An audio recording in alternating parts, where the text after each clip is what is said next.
We're going to start working with integers and floats, so let's get right into it. If we wanted to define an integer, we just write the name of the variable. We'll say variable 1 equals 1. Let's do variable 2 equals 2. And in Python, you don't need anything like semicolons at the end. You just type them out, do enter.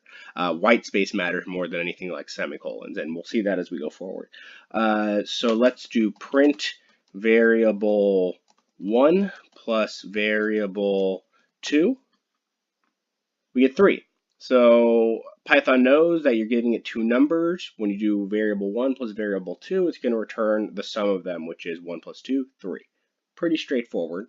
Notice that Python knows that it is a type int. An integer is just any whole number.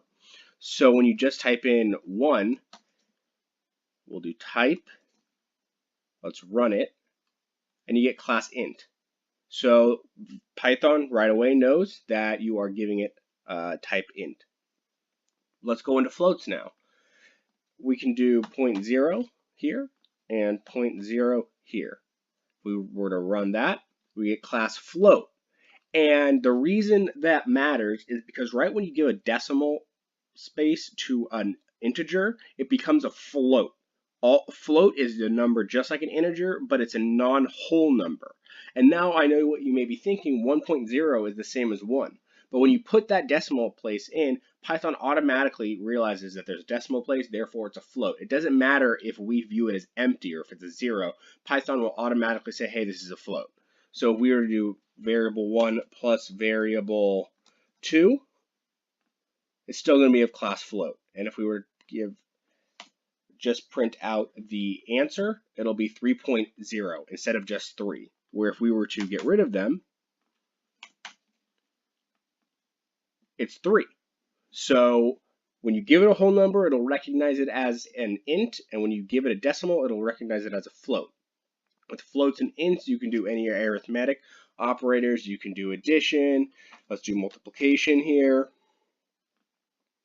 Perfect. And you could do the same thing here.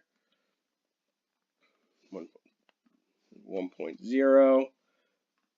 And it'll once again return a float because you're doing multiplication with floats. So that's a quick introduction into ints and floats. Nothing too crazy here. Main thing to remember is how to define a variable. You have the name variable 1, which holds the value 1.0. So whenever you refer to variable 1, such as right here, it will take that number 1.0.